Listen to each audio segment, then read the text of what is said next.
ہارون صاحب سوال تو ایک ہی ہے، سپریم کورٹ آف پاکستان نے از خود نوٹس لے لیا کہ حکومت مداخلت کیوں کر رہی ہے تفتیشی اداروں میں؟ نہیں تو سوال بھی ایک ہی ہے، جواب بھی ایک ہی ہے. تفصیل اس کی لمبی یہ تفصیل تو بہت ہے.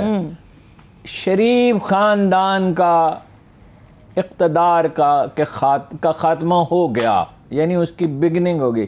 اس کو کہتے ہیں انگریزی میں بگننگ آف دی اینڈ. دیکھیے یہ میرے پاس 2 ٹیلی فون ہیں. آپ کو ایک بڑی دلچسپ بات بتاتا ہوں، یہ نہیں میں بتاؤں گا کس کمپنی کے ہیں. یہ 2 ٹیلی فون ہیں. یہ جو ٹیلی فون ہے اس میں وائرس آ جاتا ہے اور ہر کچھ دنوں کے بعد اسے دور کرنا پڑتا ہے. اس میں ایک خودکار نظام ہے، جو وائرس آتا ہے تو اس کو وہ خود ہی ختم کر دیتا ہے، خود ہی ہینڈل کر لیتا ہے. اسٹیبلشمنٹ میں ایک خودکار نظام ہوتا ہے وائرس کو فائٹ کرنے کا.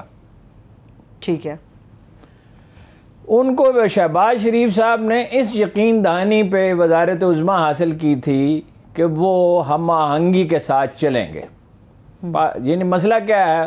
سادہ الفاظ میں پاکستان کی نیشنل سیکورٹی، ٹھیک بالکل، اس کو جو خطرات لاحق ہیں دشمن سے، اس کے سلسلے میں فوج کے ساتھ ہم آہنگی کے ساتھ.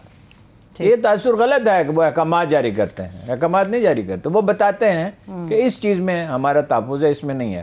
وہ رائے نادرست بھی ہو سکتی ہے، مطلب لیکن کم نادرست ہوتی ہے. ٹھیک. تو شہباز شریف صاحب نے دو کشتیوں کے سوار کا جو انجام ہوتا ہے وہ ہونا تھا.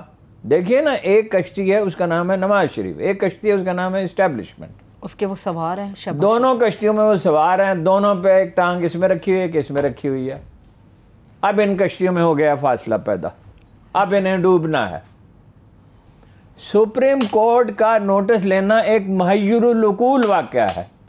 یہ تو ہم ایکسپیکٹ کر رہے تھے کہ کوئی بڑا واقعہ کسی وقت بھی ہو سکتا ہے، لیکن یہ سمجھ رہے تھے یہ ایک واقعہ نہیں ہوا، یہ پچھلے 2-3 دن میں بہت سے واقعات ہوئے جس کو نوٹس ہی نہیں کیا پوری طرح میڈیا نے.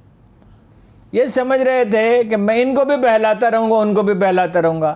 اس کام کی ان کی تقریباً 80 سال کی ٹریننگ ہے. آپ کہیں گے کہ ان کی عمر تو ہے اپنا 70 سال شہباز شریف صاحب کی، اور ان کی 72 سال. والد صاحب کا تجربہ بھی اس میں شامل ہے. اچھا. لوگوں کو بہلانا، لوگوں کو استعمال کرنا، لوگوں سے کام لینا. اچھا یہ نہیں، اچھا برا نہیں میں کہہ رہا، اچھا یہ مطلب سمارٹلی پلے کرتے ہیں. اچھا یہ اس کے لیے جو حربے استعمال کیے وہ اذکار رفتہ ہو گئے. جس طرح کنوا کی جنگ اس لیے بابر نے جیت لی تھی کہ ایک نیا ہتھیار وہ لے کے بر صغیر میں آ گیا تھا. اس کے بعد توپ تھی، وہ کہا جاتا بڑا جنرل تو وہ بڑا تھا، اس میں تو کوئی شک نہیں ہے. لیکن مخالف جو تھے وہ کم اچھے سولجر نہیں تھے. ابراہیم لودھی جیسا حکمران تھا، بڑا مضبوط، اور رانا سنگا جیسا جنرل تھا، لیکن توپ نہیں تھی نا.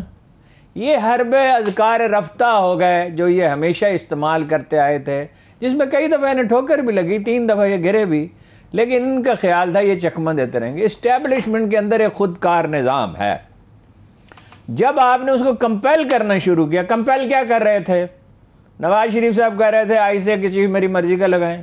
اب مجھے حکومت دے، پہلے تو مجھے حکومت دیں، سپریم کورٹ کو مجبور کریں کہ مجھے کیسے مجبور کریں؟ سزائیں ختم ہو جائیں. یعنی نہیں، کلرک ہے سپریم کورٹ میں، کلرک بیٹھتے ہیں، وہ تو بادشاہ سلامت سمجھتے ہیں نا خود کو. 500 روپے رشوت دے کے تو اسے کام کرایا جا سکتا ہے. کوئی ایک آدھ جج جو گڑبڑ کر سکتا ہے، 2 کر سکتے ہیں، بس سپریم کورٹ قوم کے اجتماعی ضمیر کی علامت ہے، غلطی کر سکتی ہے فیصلے میں، انسان ہے. لیکن یہ تو نہیں ہے. اور ان کو کمپیل کر کے ایک تو مجھے حکومت دلائیں، ایک ISI کیا اور MI کا چیف میری مرضی کا، اور بھی بہت سے نازک عہدوں کا میں تفصیل میں نہیں جانا چاہتا. ٹھیک ہے. اور جو لابی ان کے لیے جرنلزم میں کام کر رہی تھی، میں تو ان کی حرکتوں پہ حیران تھا کہ یہ ان کو پتہ نہیں ہے اس کا نتیجہ کیا ہوگا. آدمی دیوانہ ہو جاتا ہے لالچ میں. لالچ ان لوگوں کا کیا تھا کہ نون لیگ کی حکومت ہو اور ہمارا دبدبہ ہو. مطلب ہم بدگمانی نہیں کرتے کہ وہ مالی فائدہ اٹھانا چاہتے تھے. کیا کہا ایک محترمہ نے، اسٹیبلشمنٹ کو عمران خان کا بندوبست کرنا چاہیے. لفظ بندوبست کے معنی میں پنجابی کا لفظ ہے، ویسے اردو میں ان معنی میں استعمال نہیں ہوتا، لیکن وہ لسانی افلاس تو عام ہے نا. ورنہ حالات ٹھیک نہیں ہوں گے. عمران خان کا بندوبست کرنا چاہیے اسٹیبلشمنٹ کو, ورنہ حالات. ایک اور محترمہ نے لکھا عمران خان کے خلاف حکومت کے ساتھ اسٹیبلشمنٹ کو بھی تکڑا ہونا پڑے گا. اسٹیبلشمنٹ کو بھی تکڑا ہونا پڑے گا. ایک صاحب نے, سیٹھ صاحب نے یہ کہا, نام نہ مجھ سے پوچھے, میں نہیں پوچھ رہی, ایک یوٹیوب چینل پہ کہا جنرل باجوہ کو مخاطب کر کے, جیسے ہمارے ہیڈ ماسٹر چودھری عبد المالک مرحوم اللہ ان کی قبر کو نور سے بھر دے ہمیں ڈانٹتے تھے. اس چودھری عبد المالک بن کے انہوں نے جنرل باجوہ کو ڈانٹا. کیا کہا کہ آپ کو پتہ نہیں تھا کہ یہ ہونے والا ہے؟ اتنی بڑی انٹیلیجنس ایجنسی ہے, کیا اسٹیبلشمنٹ کو پتہ نہیں تھا کہ عمران خان کیا سوچ رہا ہے, عمران خان کیا کرنے جا رہا ہے؟ کیا ان کو یہ پتہ نہیں کہ ان کی لیڈرشپ کے درمیان ایسے لوگ ہیں جو عمران خان کو سپورٹ کر رہے ہیں؟ اچھا, تمام اہم میٹنگز کی باتیں عمران خان کو بتا دیتے ہیں. اب میٹنگ میں جو بھی پلان بنے اس کا کاؤنٹر پلان عمران خان کے پاس پہنچ جاتا ہے. آپ کی تمام کمزوریوں اور طاقت کا عمران خان کو پتہ ہے, مگر آپ کو عمران خان کی کمزوری کا پتہ نہیں ہے. اتنی سیریس گڑبڑ ہے کہ پوری قوم ایک دھاگے سے لٹکی ہوئی ہے. ایک جرنلسٹ کہہ رہا ہے چیف آف آرمی اسٹاف کو ڈانٹ رہا ہے. ڈانٹ کہاں رہا ہے؟ پبلکلی چوراہے پہ کھڑے ہو کے. مطلب آؤٹ آف دا وے جا کے کام کریں اپنا سارا. آؤٹ آف دی وے مطلب یہ کیا پلان بنایا جا رہا تھا؟ پلان یہ تھا کہ جو لوگ یہاں آئیں گے 20 لاکھ آئیں یا 18 لاکھ آئیں یا 5 لاکھ خان صاحب کی کال کے بعد یا 2000 آئیں, کال کے بعد وہ اپنا جب وہاں جمع ہو جائیں تو ان میں سے ظاہر ہے ان میں سے کسی کو باتھ روم جانے کی ضرورت پڑے گی, وہ عارضی باتھ روم بنائے جاتے ہیں. کسی کو کھانے کے لیے جانا پڑے گا, کسی کو پانی کی بوتل لینے کے لیے جانا پڑے گا, کسی کو سر درد کی گولی لینے کے لیے جانا پڑے گا, کسی کو سر پہ رکھنے کے لیے کپڑا لینے کے لیے. اس کو واپس نہیں آنے دیا جائے گا. اول تو راستے میں تو ڈسکریج کیا جائے گا, دھمکیاں دی جائیں گی, خوف پیدا کیا جائے گا. دوسرے یہ کیا, ایک یہ پلان تھا اور اس میں یہ کہہ رہے تھے کہ مدد کریں, رینجرز دیں, یہ کریں وہ کریں. پولیس کے پاس کہتا نہیں ہے یہ. او بھائی جب 2 لاکھ آدمی آتے ہیں, پچھلی دفعہ عمران خان کو نہیں روک سکے تھے جب وہ اتنا پاپولر نہیں تھا. اب تو اس کے ووٹ ذوالفقار علی بھٹو سے ڈیفینیٹلی زیادہ ہے. میں بھی آپ کو اس کی تفصیل بتاتا ہوں. آپ نے صرف گجرانوالے کے جلسے کی بات کی, آج ایک اور بھی واقعہ ہوا. کیا مناظر تھے گجرانوالے اور جی وہاں کیا مناظر تھے؟ مناظر تو کہیں اور تھے. اچھا, کہاں تھے؟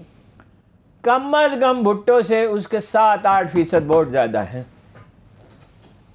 ٹھیک ہے, بھٹو پختونخوا میں نہیں جیت سکے تھے, سندھ میں میجارٹی نہیں تھی, 60 میں سے 28 سیٹیں تھی. ٹھیک ہے, اس کی بھی یہی پوزیشن ہے کہ 2 صوبوں میں, پنجاب میں اس کی میجارٹی ہوگی اور پختونخوا میں میجارٹی ہوگی. اب میں آپ کو بتاتا ہوں کہ اس منظر سے مجھے یہ پتہ چلا کہ یہ تو جہاں تک ہم سمجھ رہے تھے پاپولیرٹی برف کے گولے کی طرح ہوتی ہے. اوپر سے آپ اس کو لڑکاتے ہیں,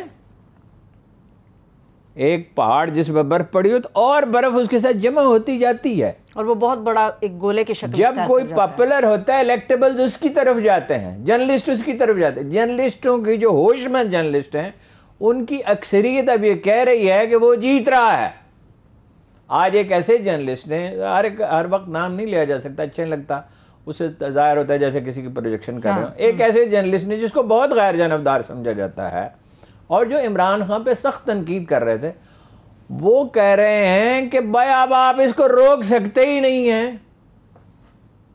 اور تاثر یہ پیدا ہو رہا ہے وہ تو 2/3 میجارٹی لے سکتا ہے. اب 2/3 میجارٹی ہوتی ہے یہ نہیں ہوتی, یہ تو سروے ہو, کانسٹیچوئنسی ٹو کانسٹیچوئنسی فرق ہوتا ہے کراچی میں اور حالات. جناب واقعہ یہ ہوا ہے جو انبلیویبل ہے. جو لوگ سیاست پہ نظر رکھتے ہیں اور جو وکیلوں کی سیاست پہ خاص طور پہ تھوڑا بہت زیادہ تو نہیں میں سمجھتا, مگر یہ تو مجھے معلوم ہے کون سے گروپ ہیں اور لیڈرشپ کس کے لیے کام کرتے ہیں. یہ ہمیں معلوم ہے کہ وکیلوں کی لیڈرشپ کو نون لیگ کلٹیویٹ کر چکی ہے بہت عرصہ پہلے. عمران خان کا جو آدمی تھا حامد خان, وہ اس سے ناراض ہو چکا. جی, ایک کل میں نے حامد خان کا ایک تبصرہ سنا تو میں حیران ہی رہ گیا. کیوں, اس میں کیا تھا ایسا؟ وہ تو بالکل کوئی غیر جانبداری سے اور انصاف پسندی کی بات کر رہا تھا. عمران خان کی حمایت نہیں کر رہا تھا, لیکن غیر جانب مطلب یہ ہے کہ اس نے ریئلائز کر لیا کہ معقول بات کرنی چاہیے. ہر سمجھدار آدمی جو ہے وہ ریئلائز کرتا ہے. واقعہ گجرانوالے میں تو جو پیش آیا سو پیش آیا, اور گجرانوالے میں اتنا بڑا جلسہ ہونے کا مطلب یہ ہے جہاں کوئی سیٹ نہیں جیتی تھی عمران خان نے کہ وہ اسے لے گیا. اب اب گجرانوالہ ان کا شہر نہیں رہا. نون لیگ کا گڑھ سمجھا جاتا ہے ویسے گجرانوالہ. ہاں نہیں تھا، اس میں کوئی شک ہی نہیں، آج کے بعد نہیں ہے.